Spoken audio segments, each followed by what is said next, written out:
গভীর শ্রদ্ধার সাথে স্মরণ করছি জুলাই আগস্ট ছাত্র নাগরিক গণঅভ্যুত্থানে 2000 অধিক শহীদদেরকে। স্মরণ করছি বাংলাদেশ ছাত্র অধিকার পরিষদ সরকারি কবিরুল কলেজ শাখার সিনিয়র যুগ্ম আহ্বায়ক শহীদ জিহাদকে। স্মরণ করছি ফেনী জেলা ছাত্র অধিকার পরিষদের নেতা শহীদ শাহীকে। স্মরণ করছি ছাত্র অধিকার পরিষদ কদমতলী থানার যুগ্ম সাধারণ সম্পাদক শহীদ রাসেলকে। শহীদ হৃদয় সহ রংপুরের আবু সাইদ, চট্টগ্রামের ওয়াসিম সহ সকল শহীদদের প্রতি আমরা শ্রদ্ধা জ্ঞাপন করছি।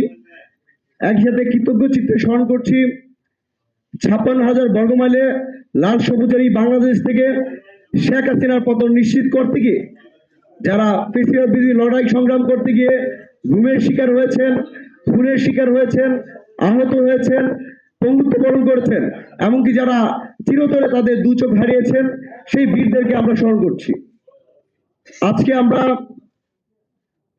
অভ্যুত্থানের প্রেক্ষাপট নিয়ে কথা বলছি। আমাদের সাধারণ সম্পাদক বলেছেন 2018 সালে যদি কোটা সংস্কার আন্দোলন না হতো তাহলে 2024 সালের ঐতিহাসিক যে গণ অভ্যুত্থান সেই গণ অভ্যুত্থান সংগঠিত হতো না। 2018 সালে সেই কোটা সংস্কার আন্দোলন করতে গিয়ে 30শে জুন ঢাকা বিশ্ববিদ্যালয়ের কেন্দ্রীয় লাইব্রেরিতে ছাত্রলীগের হায়নাদের নিষ্ঠুর হামলার শিকার হতে হয়েছে।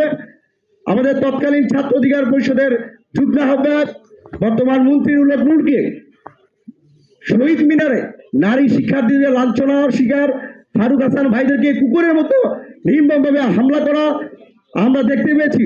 রাজশাহী বিশ্ববিদ্যালয়ের মেধাবী শিক্ষার্থী ছাত্রলীগের সন্ত্রাসীরা কিভাবে তরুণকে হাতুড়ি দিয়ে পিটিয়ে তার মেরুদণ্ড ভেঙে দিয়েছে। আমরা মুক্তিযুদ্ধের সাথে তুলনা করতে চাই না, কিন্তু সেই 2018 সালের 17 ফেব্রুয়ারি থেকে শুরু হওয়া আন্দোলন 2 অক্টোবরের মধ্য দিয়ে আমাদের 9 মাস আন্দোলন সংগ্রাম সংগঠিত হয়েছে, যার ধারাবাহিকতায় শেখ হাসিনা সেই সময় সংসদে দাঁড়িয়ে বাধ্য হয়েছিলেন সরকার চাকরিতে কোটা শ্রেণীতে প্রথম এবং দ্বিতীয় শ্রেণী যে কোটা রয়েছে সেই কোটা বাতিল করা। তারই পরিপ্রেক্ষিতে 2024 সালের 5 জুন সেই কোটা আবার ফিরে নিয়ে আসা হয়। আপনাদেরকে আমরা বলতে চাই 2018 সালে যেভাবে কোটা সংস্কার আন্দোলন করেছে বাংলাদেশ ছাত্র অধিকার পরিষদ নেতৃবৃন্দ, একইভাবে 2024 সালের 5 জুন যখনই হাইকোর্ট থেকে কোটা পুনর্বার করা হলো তখনই একমাত্র রাজনৈতিক ছাত্র সংগঠন হিসাবে সর্বপ্রথম বাংলাদেশ ছাত্র অধিকার পরিষদ শেখ হাসিনার সেই রায়কে বৃত্তাঙ্গুলি দেখিয়েছিল। আপনারা দেখেছেন এই অভ্যুত্থানে ঢাকা বিশ্ববিদ্যালয় থেকে শুরু করে প্রতিটা বিশ্ববিদ্যালয়, কলেজ, জেলা, মহানগর যেখানেই গণ অভ্যুত্থান সংগঠিত হয়েছে, আন্দোলন সংগ্রাম সংগঠিত হয়েছে, সেখানেই রাজনৈতিক শক্তি হিসেবে, রাজনৈতিক প্ল্যাটফর্ম হিসেবে, একমাত্র সংগঠন হিসেবে ছাত্র অধিকার পরিষদের নেতৃবৃন্দরা তাদের পদ পদবি ব্যবহার করে নেতৃত্ব দিয়েছে।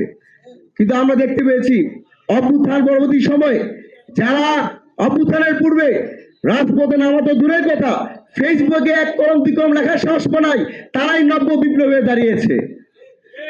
বর্তমানে অভ্যুত্থানকে তাদের পৈতৃক সম্পত্তি বানিয়েছে। আমরা দেখতে পেয়েছি এই যে অভ্যুত্থান সংগঠিত হলো সেই অভ্যুত্থানের পিছনে যাদের অনেক আত্মত্যাগ ছিল, সেই আমাদের শিশু আহাত, 4 বছরের শিশু আহাত রায়েরবাগের বাসায় বসেছিলেন, সেই শিশু আহাত তো শেখ হাসিনার বিরুদ্ধে আন্দোলন করে নাই, কিন্তু শেখ হাসিনাকে রক্ষা করতে গিয়ে র্যাব পুলিশের যে হেলিকপ্টার থেকে গুলি এসে সে হাতকে যাত্রা করে দেওয়া হয়। আমরা দেখেছি রিয়াগব, 6 বছরের রিয়াগব নারায়ণগঞ্জের বারান্দায় বসে খেলা করছিলেন, সেই সময় গুলি এসে তাকে শহীদ হতে হয়। আমরা দেখতে পেয়েছি সাভারের আশুলিয়ায় 6 জনের লাশ পোড়ানো অবস্থায় সেই লাশগুলি ফেলে দেওয়া হয়েছে। আমরা দেখতে পেয়েছি পুলিশের এপিসি থেকে কিভাবে ইয়ামিনকে তার লাশগুলি ফেলে দেওয়া হয়েছে। এত ত্যাগের মধ্য দিয়ে আমাদের যেই বাংলাদেশ কাঙ্ক্ষিত বাংলাদেশ পাওয়ার কথা ছিল সেই বাংলাদেশ আমরা পাইনি। আমি অভ্যুত্থান পরবর্তী সময়ে নেপালের একটি কনফারেন্সে গিয়েছিলাম বাংলাদেশের জুলাই অভ্যুত্থানের প্রতিনিধি হিসাবে। সেখানে তারা বারবার বলছিলেন তোমাদের দেশের আবু সাইদ যে বন্দুকের নলের সামনে বুক চিতিয়ে লড়াই করেছে, সেই লড়াই আমাদের অনুপ্রেরণা।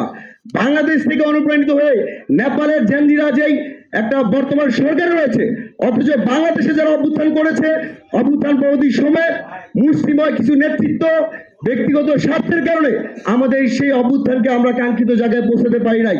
সুতরাং আমাদের এখন সময় এসেছে অভ্যুত্থানের সেই কাঙ্ক্ষিত বাংলাদেশ বিনির্মাণের লক্ষ্যে সবাইকে ঐক্যবদ্ধ হয়ে কাজ করা। আরেকটি তথ্য দিয়ে আমি আমার বক্তব্য শেষ করব। আমি ইতিমধ্যে বলেছি 4 বছরের শিশু আহাদ, 6 বছরের শিশু রিয়াগব, আশুলিয়ার ইয়ামিন সহ অসংখ্য জায়গায় 2000 অধিক মানুষকে শহীদ করা হয়েছে, 30,000 অধিক মানুষকে পঙ্গুত্ব বরণ করতে হয়েছে। কিন্তু সেই জায়গায় আমরা কি আদৌ বিচার পেয়েছি কিনা? গতকাল প্রথম আলোতে দেখতে পেলাম এই 2 বছরের আন্দোলন সংগ্রামের যে হতাহত নিহতর মামলা হয়েছে, সেখানে 1862টি মামলা হয়েছে। এখন পর্যন্ত 254টি মামলার চার্জশিট দিয়েছে, 6টি মামলার মাত্র রায় এসেছে। কোন একটি মামলার রায় এখন পর্যন্ত কার্যকর করে নাই।